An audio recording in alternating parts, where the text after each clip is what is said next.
Hello friends, welcome to my career पाठशाला. It's been a long time to be in front of you. Lockdown के कारण जैसे आप lockdown हो वैसे मैं भी लॉकडाउन हूँ, तो कई सारे जो क्वेरीज हैं लगातार यूट्यूब चैनल पर, व्हाट्सएप पर या फोन पर मुझे आ रहे थे, तो मुझे लगा कि आपके कुछ सवालों के साथ आपके सामने मुझे आना चाहिए और जो डाउट्स है और जो क्वेरी है उनको कहीं ना कहीं हम लोग अपने एक्सपीरियंस और एक्सपर्टीज के हिसाब से आपको जवाब देने की कोशिश करेंगे। आज जो 3 क्वेश्चंस है जो मैं आपके सामने लेकर के आया हूं, जो सबसे पहला और मोस्ट डिमांडेड क्वेश्चन है आज के सिनेरियो में, वो ये है कि जैसे कि 3 मई का जो एग्जाम है वो कैंसिल हो चुका है नीट का, तो अब एग्जाम कब प्रेडिक्ट किया जा सकता है, यानी कितना डिलेड हो सकता है। एक तो ये, दूसरा जो एनटीए ने 3 मई तक आपको ऑप्शन चेंज करने का जो ऑप्शन दिया है कि आप अपने सेंटर्स को चेंज कर सकते हैं 3 मई तक, वो आपको चेंज करने चाहिए या नहीं करने चाहिए, या उसके पीछे क्या लॉजिकल एनालिसिस हो सकती है एनटीए का, वो बार बार डेट एक्सटेंड सेंटर को लेके क्यों किया उन्होंने। और जो थर्ड है वो ये है कि क्या एग्जाम ऑनलाइन हो सकता है, ऐसे सिचुएशन में सेशन डिलेड हो जाएगा या नहीं होगा। उन सारे पॉइंट्स को आज के वीडियो में हम लोग डिस्कस करेंगे, तो काफी इंपॉर्टेंट सेशन होने वाला है। लास्ट तक इस वीडियो को देखिए और अपने फ्रेंड सर्कल में जरूर सर्कुलेट कीजिए और शेयर कीजिए, ताकि सबको इसके बारे में एक इन्फॉर्मेशन पता चल सके। अभी के सिचुएशन में जो फर्स्ट है कि नीट एग्जाम कब हो सकता है, जैसा कि सबको पता है कि 3 मई को जो सेकेंड लॉकडाउन है उसके लेकर के अनाउंसमेंट अभी आनी है। तो क्या जो हमें अभी तक दिख रहा है वो ये लगता है कि क्या 3 मई को पूरा का पूरा लॉकडाउन ओपन हो जाएगा।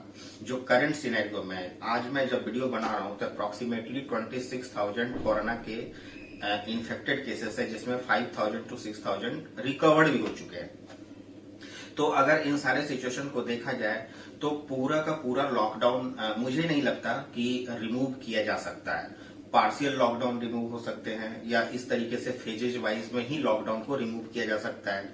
तो सबसे पहला सवाल है आज एनटीए के पास कि 16 लाख कैंडिडेट्स अप्रोक्सीमेटली जिन्होंने फॉर्म भरे हैं, उनको वन शॉट में यानी वन डे में कैसे एग्जाम को कंडक्ट कराया जा सके।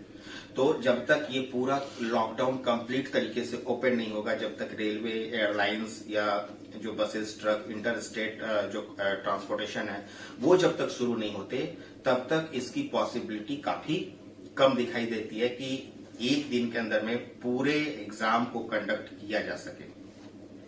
और अगर यह ओपन हो जाता है, 3 मई को पूरा लॉकडाउन ओपन भी हो जाता है, तो कुछ न कुछ रेस्ट्रिक्शन जरूर होंगे। उन सबको भी ध्यान में रखते हुए मुझे जो लगता है कि जून के सेकेंड वीक में या जून के मिड में यह जो है एग्जाम कंडक्ट किया जा सकता है, वो भी तब जब सारे पॉइंट्स फेवरेबल कंडीशन में हो। मतलब जो ग्राफ है जो एक्सपोनेंशियली अभी बढ़ रहा है वो जो है डाउनवर्ड्स की तरफ आना शुरू हो जाए, तब ये पॉसिबिलिटी है। क्योंकि जब सब कुछ ओपन होगा, जब ट्रांसपोर्टेशन शुरू होगा, तो फिर जो एनटीए है उसकी जो टीम है वो सेंटर्स को लेकर के या जितने भी सेंटर्स हैं उनको लेकर के फिर जो एक्सटेंशन है उन सब चीजों को करेगी, तब जाकर के ये कंडीशन फेवरेबल बनेगा। तो जो एग्जाम का डेट है वो अभी कुछ भी प्रेडिक्ट नहीं किया जा सकता है, वो एनटीए की तरफ से ही ऑफिशियल अनाउंसमेंट आएगी कि एग्जाम आपका फलाने डेट को शेड्यूल हुआ है और आपको एडमिट कार्ड डाउनलोड करने का डेट दिया जा सकता है। जो सेकेंड है आपका कि 3 मई तक जो सेंटर्स चेंज करने का है वो क्यों दिया गया, करना चाहिए नहीं करना चाहिए। सबसे पहली बात कि अगर जिनको ट्रेवल करना है, जिनको लगता है कि अगर आप पटना बिहार से हो और आपने दिल्ली का सेंटर दे रखा है, या आप महाराष्ट्र में मुंबई से महाराष्ट्र में किसी अदर स्टेट से आपने मुंबई का सेंटर दे रखा है, तो ट्रेवल करने से बचिए। आप अपने नियर बाई सेंटर्स को चेंज कर नियर बाई सेंटर्स को सेलेक्ट करिए। और एनटीए ने इसलिए भी दिया क्योंकि जब से कोरोना वायरस का इम्पैक्ट आया पूरे कंट्री में, तो कई सारे बच्चे सेंटर्स जो है जहां पे कोचिंग होते हैं, जहां पे ट्यूशंस होते हैं, वहां का दे देते हैं। जैसे कोटा के बच्चे कोटा में डाल देते हैं, जयपुर में डाल देते हैं, वो अदर स्टेट के बच्चे होते हैं। उसी तरीके से दिल्ली में बहुत सारे बच्चे, चंडीगढ़ में बहुत सारे बच्चे, इंदौर में बहुत सारे बच्चे कोचिंग ले रहे होते हैं, कर्नाटका साउथ वगैरह में भी, हैदराबाद में भी बहुत सारे बच्चे कोचिंग ले रहे होते हैं। तो अभी के सिचुएशन में सारे बच्चे लगभग मोस्टली जो है माइग्रेट होकर के अपने होम टाउन पहुंच चुके हैं। तो उस कंडीशंस को भी ध्यान में रखते हुए सेंटर्स चेंज करने का ऑप्शन दिया गया है ताकि आप नियर बाई सेंटर्स को सेलेक्ट कर सकें। तो अगर आपने नहीं किया है और आपको लगता है कि आपके घर के आसपास अगर वहां पर सेंटर्स का ऑप्शन है तो आपको वो जरूर से चेंज कर लेना चाहिए। अब जो थर्ड एंड मोस्ट इंपॉर्टेंट है कि क्या एग्जाम ऑनलाइन हो सकता है। देखिए, मेरा जो प्रेडिक्शन है कि कोई बहुत बड़ी बात नहीं है कि एग्जाम ऑनलाइन हो सकता है। अब सवाल ये है कि अगर एग्जाम ऑनलाइन होता है तो कई सारे बच्चों को इसकी प्रैक्टिस नहीं है कि वो ऑनलाइन एग्जाम कैसे कंडक्ट करेंगे, तो उसको लेकर के बहुत ज्यादा परेशान होने की जरूरत नहीं है। अगर एनटीए नीट एग्जाम को ऑनलाइन कंडक्ट करने की तैयारी कर रहा होगा तो ऑनलाइन में भी सेंटर्स बनाने पड़ते हैं। तो सेंटर्स अगर देखा जाए तो एनटीए को ऑनलाइन एग्जाम कंडक्ट करने की प्रैक्टिस तो है, क्योंकि वो जेई मेंस वगैरह का जो एग्जाम है या और भी 2-3 पेपर्स होते हैं वो ऑनलाइन सेंटर्स उनके पास है जिसको वो कंडक्ट करते हैं डिफरेंट सिटीज के। तो उस सेंटर को वो यूटिलाइज कर सकते हैं। और आपके लिए जो बच्चे मतलब अगर ऑनलाइन टेस्ट अगर प्रेडिक्ट किया जाता है तो आपको मॉक टेस्ट फाइनल एग्जाम से पहले जरूर दिया जाएगा, जो आप घर में बैठ करके 2-3 मॉक टेस्ट आप दे सके, जहां पे OMR सीट वगैरह फिलअप करना या यूज टू प्रैक्टिस होना वो आप कर लेंगे। तो that is not a big deal कि ऑनलाइन एग्जाम अगर कंडक्ट होता है तो आपके लिए प्रॉब्लम हो जाएगी, ऐसा नहीं है। सेकेंड क्या है कि जब ऑनलाइन एग्जाम भी कंडक्ट होगा तो वो मल्टीपल फेजेस में होगा, क्योंकि at a time online exam को कंडक्ट करना 1 डे के अंदर में पॉसिबल नहीं होता है। एक तो पॉसिबिलिटी ये बनती है ऑनलाइन वाली। दूसरी पॉसिबिलिटी क्या है कि जैसे अगर आप देखिए कि अप्रोक्सीमेटली 16 लाख कैंडिडेट्स ने अप्लाई किया है। अब 16 लाख कैंडिडेट्स के अगर रजिस्ट्रेशन फिगर को देखा जाए तो जो टॉप 10 मोस्ट इन्फेक्टेड जो रीजन है जैसे महाराष्ट्र, गुजरात, राजस्थान, ये सब जो रीजन है यहीं से सबसे ज्यादा रजिस्ट्रेशन है नीट के अंदर में। महाराष्ट्र में मैक्सिमम नंबर ऑफ रजिस्ट्रेशन है अप्रोक्सीमेटली 2.25 के ऊपर। सेकेंड गुजरात में 75,000 के आसपास रजिस्ट्रेशन है। दिल्ली में भी अप्रोक्सीमेटली 74,000 के आसपास रजिस्ट्रेशन है। उत्तर प्रदेश के अंदर में भी 1.5 लाख के आसपास रजिस्ट्रेशन है। राजस्थान में, मध्य प्रदेश में, कर्नाटका में, तमिलनाडु में, तेलंगाना में, ये सारे जितने भी टॉप स्टेट्स हैं मतलब जो हाईएस्ट पॉपुलेशन के नंबर में आते हैं यहीं से मैक्सिमम रजिस्ट्रेशन है। यानी 16 लाख कैंडिडेट्स में से जो सबसे ज्यादा इन्फेक्टेड एरिया है वहां से लगभग 12 लाख रजिस्ट्रेशन है, 12 लाख रजिस्ट्रेशन है। तो आप कैसे सोच सकते हो कि 1 महीने के अंदर में वो पूरा का पूरा एग्जाम, जब कोरोना के केसेस इतने ग्राफ तेजी से बढ़ रहे हैं तो 1 शॉट में यानी 1 डे में एग्जाम को कंडक्ट किया जा सकता है।